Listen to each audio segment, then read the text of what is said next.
ഇത് കണ്ടോ, മുരിങ്ങക്ക, നല്ല നീളമുള്ള മുരിങ്ങക്ക. ഇത് മിക്കവാറും എല്ലാ വീടുകളിലും തന്നെ ഉണ്ടാകുന്നതാണല്ലോ. ഇത് വെച്ച് നമുക്ക് എന്തെല്ലാം ചെയ്യാം. പല കറികളും, അവിയൽ, അങ്ങനെയുള്ളതിലെല്ലാം നമ്മൾ ചേർക്കാറുണ്ട്. എന്നാൽ ഞാൻ ഇന്ന് ചെയ്യുന്നത് ഇതിൽ നിന്നൊക്കെ വ്യത്യസ്തമായിട്ട് ഒരു മെഴുക്ക് പുരട്ടിയാണ്. അതൊരു സാധാരണ മെഴുക്ക് പുരട്ടിയല്ല, മുരിങ്ങക്ക മസാല മെഴുക്ക് പുരട്ടി. അതിൻ്റെ കൂടുതൽ വിവരങ്ങൾ അറിയാൻ നമുക്ക് നേരെ വീഡിയോയിലേക്ക് പോകാം. നല്ല നീളമുള്ള മുരിങ്ങക്ക ആയതുകൊണ്ട് ഞാനിത് 2 എണ്ണമേ ഇതിനെടുക്കുന്നുള്ളൂ. ഒരു ചെറിയ സവാള, ഒരു 10 ചുവന്നുള്ളി, 4 അല്ലി വെളുത്തുള്ളി, 3 പച്ചമുളക്, 2 ചെറിയ തക്കാളിപ്പഴം. മസാലയ്ക്കായിട്ട് 1/2 ടീസ്പൂൺ മഞ്ഞൾപ്പൊടി, 1/4 ടീസ്പൂൺ കാശ്മീരി മുളക് പൊടി, 1 ടീസ്പൂൺ മല്ലിപ്പൊടി, 1/4 ടീസ്പൂൺ കുരുമുളക് പൊടി, 1/2 ടീസ്പൂൺ ഗരം മസാല, 1/2 ടീസ്പൂൺ കടുക്, ഒരു 3 വറ്റൽമുളക്, കറിവേപ്പില, ഉപ്പ്, വെളിച്ചെണ്ണ, വെള്ളം. ഇത് നമുക്കൊന്ന് അരിഞ്ഞെടുക്കണം. ഇതിൻ്റെ തോലൊക്കെ ഒന്ന് ഇതുപോലെ ചീകിക്കളയണം. ഇത് ഒത്തിരി മൂത്തതല്ല ഇതിന് വേണ്ടിയത്. എന്നാൽ തീരെ എളുപ്പമാകരുത്. എന്നെങ്കിൽ മുരിങ്ങക്ക വെച്ചാൽ ഒരു ടേസ്റ്റ് ഉണ്ടാവുള്ളൂ. അത് ഏത് കറിക്കാണേലും അങ്ങനെ തന്നെ. ഇത് ഇച്ചിരി നീളത്തിലാണ് അരിഞ്ഞെടുക്കുന്നത്. ഇത് ഞാൻ കഴുകി കഴിഞ്ഞിട്ട് വേണം ഇത് കട്ടിയുള്ള ഇതൊക്കെ ഒന്ന് മുറിച്ചിടണം. ഇതുപോലെ നീളത്തിലാണ് ഞാൻ എടുക്കുന്നത്.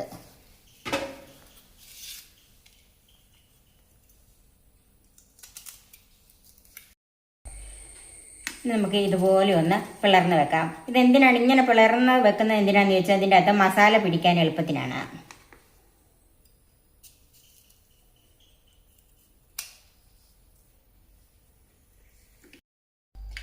മുരിങ്ങക്കായ എല്ലാം ഇതുപോലെ കീറി വെച്ചിട്ടുണ്ട്. വെളുത്തുള്ളി നീളത്തിൽ കനം കുറച്ചരിഞ്ഞ്, ചുവന്നുള്ളി നീളത്തിൽ കനം കുറച്ചരിഞ്ഞിട്ടുണ്ട്. സവാള അങ്ങനെ തന്നെ, പച്ചമുളക് അരിഞ്ഞ് വെച്ചിട്ടുണ്ട്. തക്കാളിപ്പഴം പൊടിയായിട്ട് അരിഞ്ഞിട്ടുണ്ട്. Cook with Sophie, sharing 40 years experience. ചൂടായ പാനിലേക്ക് വെളിച്ചെണ്ണ ഒഴിക്കാം.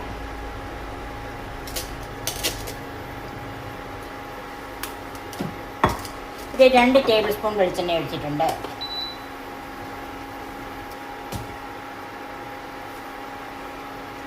അര ടീസ്പൂൺ കടുക് ചേർക്കാം.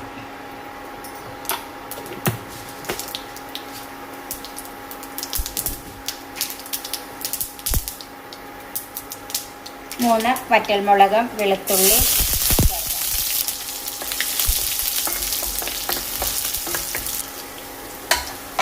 വെളുത്തുള്ളിയുടെ മണം വന്നാൽ അതിലേക്ക് ചുമന്നുള്ളി, സവാള, പച്ചമുളകും കറിവേപ്പിലയും കൂടെ ചേർക്കാം.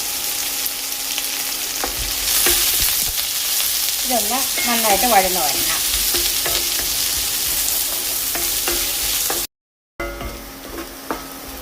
സവാളയൊക്കെ നന്നായിട്ട് മൂത്തിട്ടുണ്ട്. ഇനി തീ കുറച്ച് വെച്ചിട്ട് പൊടികൾ ചേർക്കാം.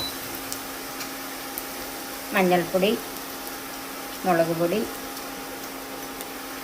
മല്ലിപ്പൊടി, ഗരം മസാലയുടെ പകുതി, കുരുമുളക് പൊടി. ഇത് ചെറുതീയിൽ വെച്ചൊന്ന് വഴറ്റിയെടുക്കണം.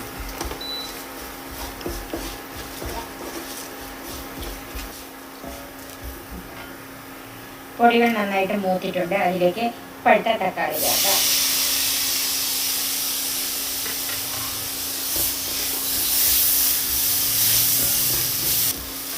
തക്കാളി ഒന്ന് വെന്ത് വരണം. അതിനൊരു 2-3 ടേബിൾ സ്പൂൺ വെള്ളം ഒഴിച്ച് കൊടുക്കാം.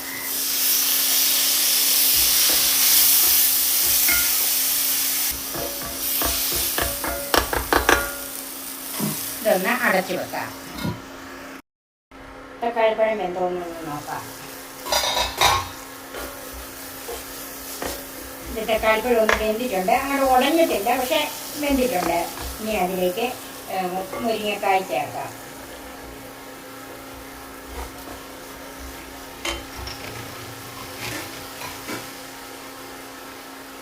ഉപ്പ് ചേർക്കാം.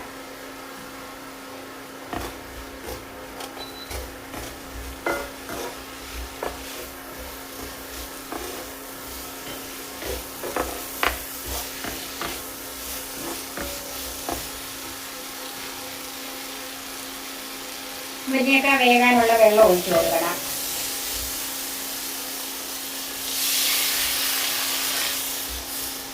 ഏകദേശം ഒരു അരക്കപ്പോളം വെള്ളം ഒഴിച്ചിട്ടുണ്ട്.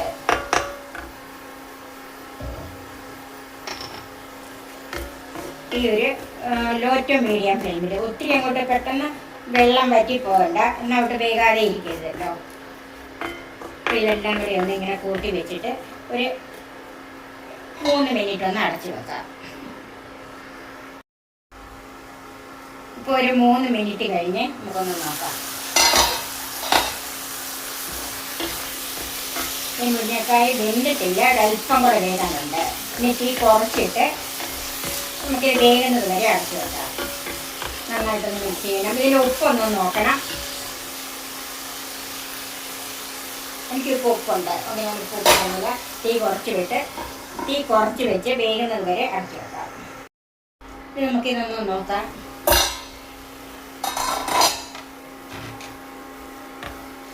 മുരിങ്ങക്കായ് വെന്തോന്ന് നോക്കണം. വെന്തിട്ടുണ്ട്.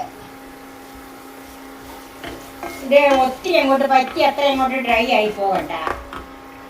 കുറച്ച് ഗരം മസാല ഞാൻ മാറ്റി വെച്ചിട്ടില്ലേ, അത് ഞാൻ മാറ്റി വെക്കുവാണ്. അത് ഇതിൻ്റെ അകത്ത് ഇപ്പം ചേർക്കുന്നില്ല. അതിന് പകരമായിട്ട് നമ്മൾ കറികൾക്കൊക്കെ മെഴുക്ക് പുരട്ടിക്കും തോരനും ഒക്കെ ടേസ്റ്റ് കൂട്ടാൻ വേണ്ടിയിട്ട് വേറൊരു പൊടി ഉണ്ടാക്കിയിട്ടുണ്ടല്ലോ, അത് 1/2 ടീസ്പൂൺ ചേർക്കുവാണ്.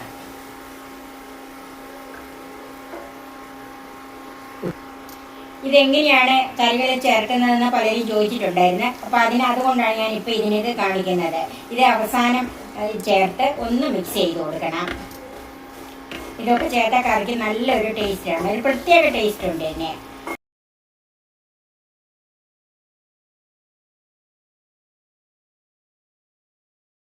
ഇനി ഇത് നമുക്ക് ഇതിലേക്ക് ഒരു 1/2 ടീസ്പൂൺ വെളിച്ചെണ്ണയും കൂടെ ഒഴിച്ചു കൊടുക്കാം, പച്ച വെളിച്ചെണ്ണ. ഇനി ഇത് തീ ഓഫ് ചെയ്ത് 2 മിനിറ്റ് ഒന്ന് അടച്ചു വെക്കാം. ഇപ്പോൾ ഒരു 2-3 മിനിറ്റ് കഴിഞ്ഞ് ഇനി ഒന്ന് നോക്കാം. നല്ലൊരു മണമാണ് ഈ അടപ്പ് പൊക്കിയപ്പോൾ ഇതിൽ നിന്ന് വരുന്നത്. നമുക്ക് സെർവിങ് ഡിഷിലേക്ക് മാറ്റാം. മുരിങ്ങക്ക മസാല മെഴുക്ക് പുരട്ടി റെഡിയായി. സെർവിങ് ഡിഷിലേക്ക് മാറ്റാം. ഈ മുരിങ്ങക്ക മസാല മെഴുക്ക് പുരട്ടിക്ക് വളരെ രുചിയുള്ളതാണെന്ന് ഞാൻ പ്രത്യേകം പറയണ്ടല്ലോ. ഇത് കാണുമ്പോൾ തന്നെ നിങ്ങൾക്ക് അറിയാമല്ലോ, ചോറിൻ്റെ കൂടെ വളരെ രുചിയുള്ള ഒന്നാണിത്. നിങ്ങൾ തീർച്ചയായും ഇതൊന്ന് ട്രൈ ചെയ്ത് നോക്കണം, എല്ലാവർക്കും ഇഷ്ടപ്പെടും. എൻ്റെ ഈ ചാനൽ സബ്സ്ക്രൈബ് ചെയ്യാനും എൻ്റെ ഫേസ്ബുക്ക് പേജ് ലൈക്ക് ചെയ്യാനും ഷെയർ ചെയ്യാനും കമൻറ്റ്സ് അറിയിക്കാനും മറക്കരുത്. പുതിയ പുതിയ വിഭവങ്ങളുമായി നമുക്ക് വീണ്ടും കാണാം. ഞാൻ സോഫി കുര്യാക്കോസ്.